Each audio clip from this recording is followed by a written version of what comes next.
অর্ধনারীশ্বর, একদিকে মহাদেব আর একদিকে হচ্ছে মাতা পার্বতী। এখানে কিন্তু অসুরের যে অবস্থানটা সেটা একটু অন্যরকম। মায়ের হচ্ছে মায়ের পেছনে চালচিত্রটা। নেতাজি কলোনি রোল্যান্ডের ঠিক পাশেই আরও একটা পুজো হয়, হচ্ছে নেতাজি কলোনি রোল্যান্ড সার্বজনীন। ওনাদের এবার 75 বছর। আর মানে সামনে যে দেখছি প্যান্ডেলটা দারুণ করেছে। তো চলুন এবার নেক্সট ওই পুজোটাকে ভিজিট করে আসা যাক। এটা আমি প্রত্যেক বছর আসি, বাট আগের বছর আর আসা হয়।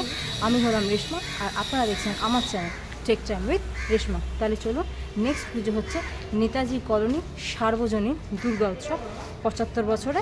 এবছর ওনারা পাচ্ছে। প্যান্ডেলের একদম সামনেরটা উপরে খুব সুন্দর একটা গাছের মূর্তি, মানে গাছ মাতার মূর্তি বসানো হয়েছে।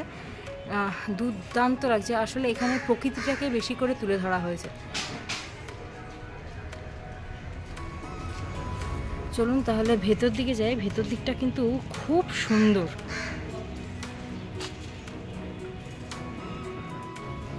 সারা প্যান্ডেলটা করা হয়েছে কিন্তু সম্পূর্ণ কুলো দিয়ে পুরো প্যান্ডেলের যে কাজ সেটা করা হয়েছে। আর উপরে টাঙানো হয়েছে কি সুন্দর দেখুন এই ছাতাগুলো।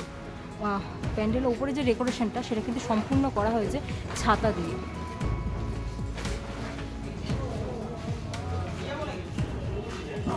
আর এখানে রাখা হয়েছে কপালকুণ্ড। এখানে হয়েছে খুব সুন্দর ভূদেবী, মানে পৃথিবী যে গাছ কাটা হচ্ছে, যাতে যে ক্ষতি হচ্ছে সেটাই কিন্তু এখানে তুলে ধরা হয়েছে।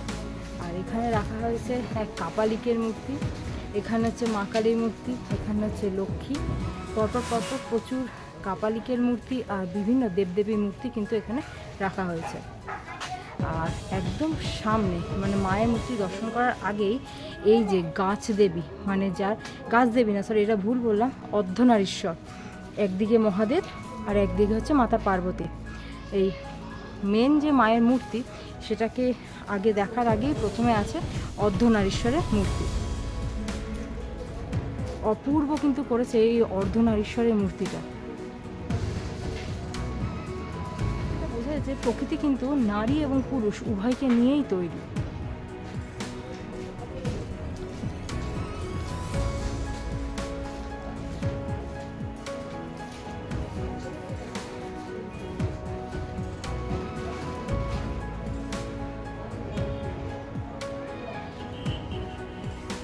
যে আসন, এই যে পুজোয় যে আমরা বসি আসন পেতে, সেই আসন দিয়ে কিন্তু এই দিকের কাজটাকে পুরো করা হয়েছে।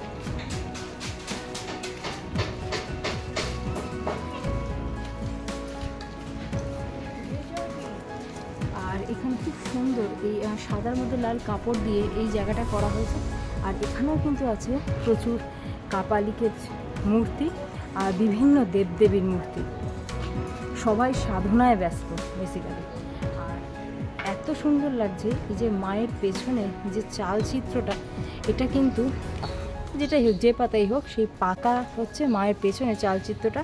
এবং মাথায় যে মুকুটটা সেটাও কিন্তু পাতার মুকুট। আর মায়ের মুখ তো খুব মিষ্টি হয়েছে, খুব সুন্দর।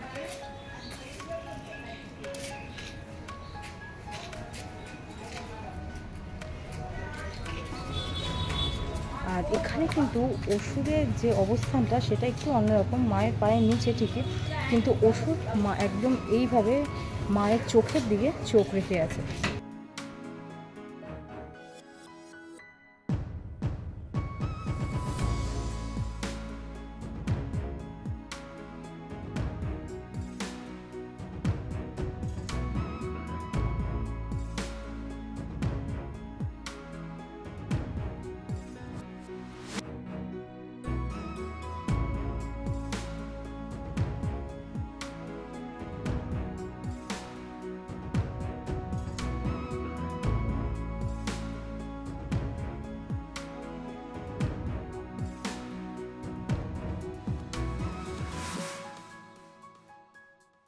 পুরো এই প্যান্ডেলটার সাজসজ্জায় কিন্তু করা হয়েছে আমাদের পুজোয় লাগা বিভিন্ন কাজ, মানে বিভিন্ন সামগ্রী নিয়ে, ঘণ্টা, তারপর কুলো, প্রদীপ, তারপর হচ্ছে আসন, এগুলো দিয়ে কিন্তু পুরো প্যান্ডেলটা মেন করা হয়েছে।